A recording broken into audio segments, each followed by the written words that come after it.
talk to Mitchell the last thing that he was saying. Okay, so next up we have Ian Wales from HP. Thank you. Good evening, everybody. This talk will definitely be somewhat more technical than last. I'm being waved up with the volume at the back. Apparently, it's a bit tricky to see. So I'll quickly start with the green the green rectangle rather triangle. God, how many beers have I had? So just for anybody that didn't know, HP as was split into two companies in November last year. The printer, ink business, PCs, laptops has gone to a company called HP Inc., funnily enough. And we are Hewlett-Packard Enterprise, and we do servers, storage, networking, software, services, and so on. But I won't bore you with any more of that. So that's where the green triangle comes from. We probably spent millions. Rectangle. Rectangle. There we go. Anyway, it makes me laugh. I won't say any more about that. So you might be thinking, why on earth are you hosting a DevOps event anyway? What do you know about this? Yeah, and I can see some nods going on there, which is never a good sign. So I was surprised actually how much of the last talk I could follow. I did used to be semi-technical. I now no longer try and use command lines if I can avoid it. I decided that I wasn't really that good at coding, so I got out of that a long, long time ago.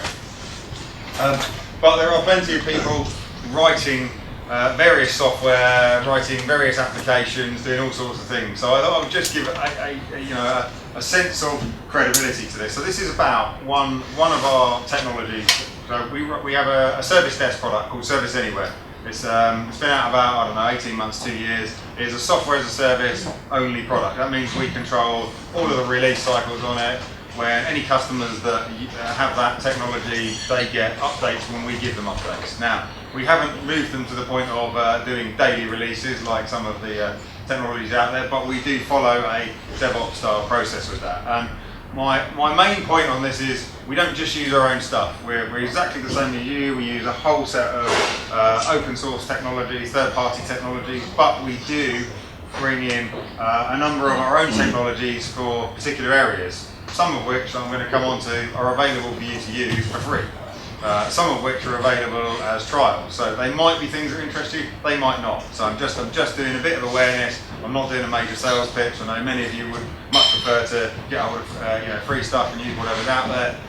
But a lot of this stuff is good technology, and frankly, if we don't sell any of it, we won't have any free beer, right? So I'm sure you'll miss that. So I'm not going to walk you through all of these things on here. It's just a kind of sense check, and I also want to keep this nice and short because I'm sure you're more interested in whatever the next topic is, and then getting some more beer and food. So, what have we got that's free? What could you use today that might be useful? So I'm not going to talk through all of these, but this is the stuff that's free. There's a number of technology products on there. Anybody recognise any of those? Know any of those? Just put your hand in the air. All right, yeah, there's a few hands in there. So I'll put Quality Center? Sorry? Is that Quality Center? It is, so I think I have to go.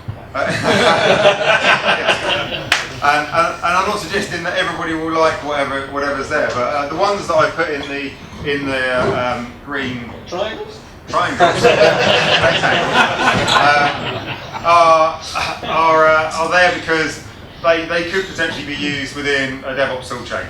Should it be something that interests you. So Codar is, in essence, summary, it's a pipeline management technology. There's a number of other things that's in there. The free version doesn't have all of the comprehensive functionality that the for sale enterprise version, but you might choose to have a look at it, you might not. Operations orchestration technology is something that's been around for a long, long time. We've released something that doesn't contain all of the content for the enterprise, but you can write workflows in there that automate processes. You can do deployments. I know people that some 4 or 5 years ago did entire virtual data center deployments using some of that technology in conjunction with other things as well, not on its own, but you can do things with that. Quality Center. I know some people hate that. They think you can't use that in a DevOps toolchain and process. You can, but you have to do it in the right way, right? Because the traditional mindset of, hey, let's do everything and do the testing at the end and manage the defects, it just doesn't work, right? So I'm not suggesting it's right for everybody. And then we've got Load Runner, so I'll just come on to that a little bit more just to give you, so if you drill down into Load Runner, what do you get? It's free for 50 virtual users. It's performance and load testing technology. Doesn't matter what you're doing. If you're releasing something, you probably want to do some level of performance testing. So you can actually take that for free and bake that into a process somewhere along the line. It's got all of the protocols on there. It's free forevermore, and the only exceptions are there's no decom or GUI protocols included. If you then want to upgrade, you can. But I'm not trying to sell to you. I'm just telling you it's there. It's free. We've got customers that they might actually be performance center customers. They've got a big license for that, but they've got lots of agile projects on the go, and they push some of their development teams are trying to bake that into their cycle and do some early performance testing, the shift left type approach, and they're using the free version. So it's just to give you an idea. There's things there. Take a look if you want. Don't if you don't. Outside of the free stuff, we have got some free trial things. Well, clearly we want you to buy something, we need some free beer, right? So just to highlight in here, I put some more in some green triangles, I mean rectangles. And these are things that you could try for free and actually get some immediate value. They're not something you've got to bake into the long-term process. So if you want to try it for free, just test it out and see whether or not it gives you some value to what you're developing. It's going to depend on what you're developing or what you're putting together, what your project is. But there are things like Pulse Active. So if you're deploying something that's going to be accessed by various points around the country, the globe, or whatever, that gives you some points of presence testing from outside. So you can essentially go and see what the experience is going to be from certain locations, right? So take a look at that. Anybody developing mobile apps, trying out Outpost Mobile is an absolute no-brainer.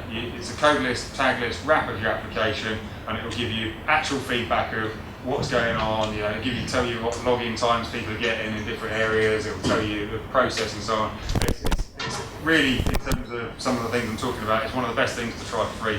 Just have a look at it. And actually, if you did decide to buy it, it's not that expensive. But I did say I'm not trying to sell it to you. Just have a look. If you're managing cloud type environments, Cloud Optimizer might be of interest to take a look at. That is something that helps you with performance management, placement of new things, and it works on any kind of virtualized environment. There are some limitations to it, but it might be interesting. Again, might be interesting, might not. I've only got 5 minutes, so I'm nearly done anyway. Security, increasingly important. Fortify on demand. We've got a suite of security technologies. You can run, upload some scripts and run some free tests on your script, and it'll tell you whether you've got certain known problems with it. Basically, we run 2 cyber defense security teams, as we call them, that discover more bugs in all sorts of commercial software than anybody else, I think, is the stats. It's not really my area, it's the security, but in essence, we've got ethical hackers employed, and people are constantly looking for these things, and we've got database definitions that are updated on a regular basis, and you can essentially upload scripts, run through a test, and look for problems in your security. Again, if you're developing mobile or web-based applications, understanding how stuff's going to work in different network conditions. You've got people out there, they're not all on Wi-Fi, they're not all on 3G, you've got different conditions. Network virtualization might be something that's interesting, just to do some kind of simulations on what's going on, how's your technology going to behave in different environments. There are some other things like Sprinter, which enables you to improve the speed of your manual testing. Going to free trial there, you could potentially get some quick win value. If you don't fancy downloading anything and you want to, I'm going to skip over this one, you want to plug in some information on any web-based application, website, things like that. So I think we did this one on the BBC. It will give you the network virtualization stuff. We've got a kind of underlying technology where you can plug it in and it will do some simulation. This is just one page. I think you get a 20-page report based on your web application, your website. It's in there showing you various areas that you might want to consider improvement because of how they behave under different network conditions. So I'm sure we'll get some of these bits posted out. I think, I don't know if anybody spotted on the early ones, I've got a shortcut to the free trial stuff, but it's there. Take a look. We're just making you a bit more aware. So hopefully that wasn't too much of a sales pitch and everybody's not entirely dulled by it. And I'll allow you to get on to the next more interesting subject. Cool. Ian, thank you. Any questions about green triangles? Yeah. I have a couple of questions. No. One, are you going to upload your slides? Yeah, Yes. we'll get that done. And secondly, do you have anything in there?